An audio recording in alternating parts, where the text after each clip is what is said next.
All right, Adam. So, and this is not us just continuing to hit on the same topic over and over and over and over again. It is constant news coming out all on the same topic. And so I know it feels like we continue to go bang, bang, bang, bang, bang. But really, this is just more news each and every week as it comes to the DFS Plus products that are available out there right now.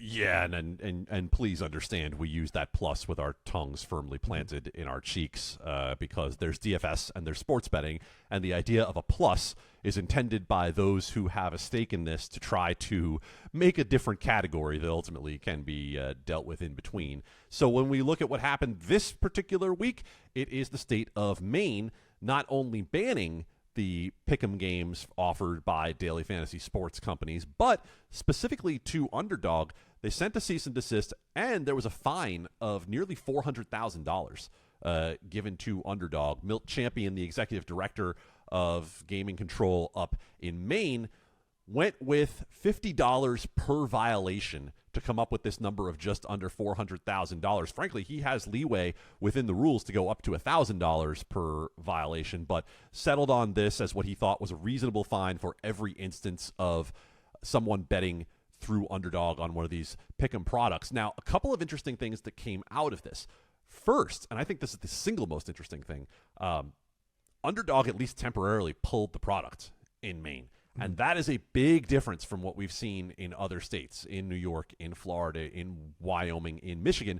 And those are just the states over the last few months that have either banned it in the rules or ordered to cease and desist via letter. So notable that they did that in Maine. Now, there's clearly a reasonable question as to how large the market of Maine is and how much money they have involved there. That is part of the discussion reasonably.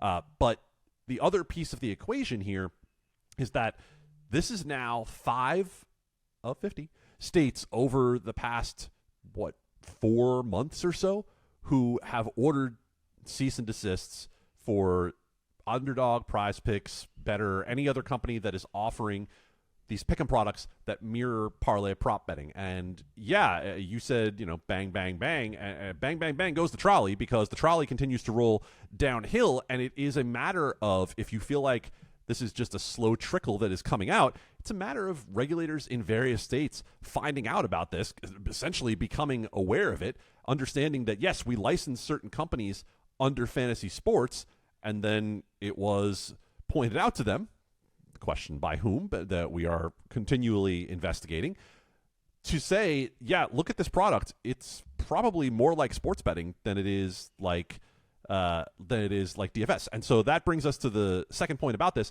is that Milt Champion specifically called out player versus house contests.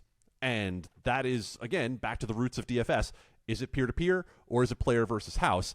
And you've heard some out there right now trying to argue that there are legal ways around player versus house, that it's not really clear. Yeah, it's clear. It's been clear for a long time, and now you have regulators calling it out as well.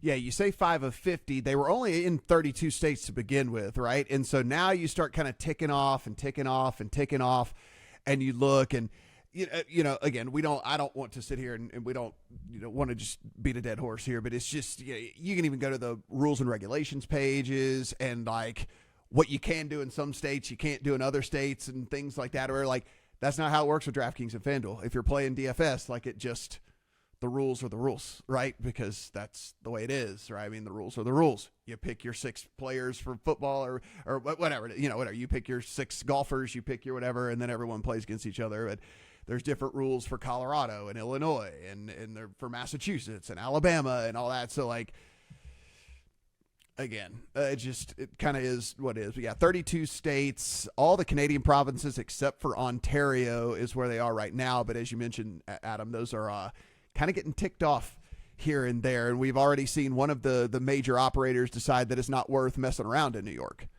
Yeah, and just to put the bow on that point, if you're going to say the provinces, with the exception of Ontario, we all know what the big difference is with Ontario. It is a regulated market as opposed to the others. So Sleeper, a company that we have not paid as much attention to, but that had been pretty popular during this football season for DFS, is one of the companies in New York that ultimately decided, you know what, we are not going to continue offering the game right now. It's not worth it for us legally. As soon as the rules went into effect, they pulled out, and there was a lot of outcry on social media from players who had been using the app to say, wait a minute, where'd you go? And they decided to back out, and we talked to Underdog and Prize Picks about it. They basically said we continue to work with regulators, right? I mean, the rules are clear, and it definitely feels like, short of a court order or threats of a serious fine, that we're going to continue to deal with a similar situation in any state where there's been a cease and desist order, with the exception of what we saw in Maine. And even in Maine, Underdog provided a statement to us that said this is an initial step, and we continue to work with regulators in Maine, and we hope that they come to see the law that we see, the way we see the law.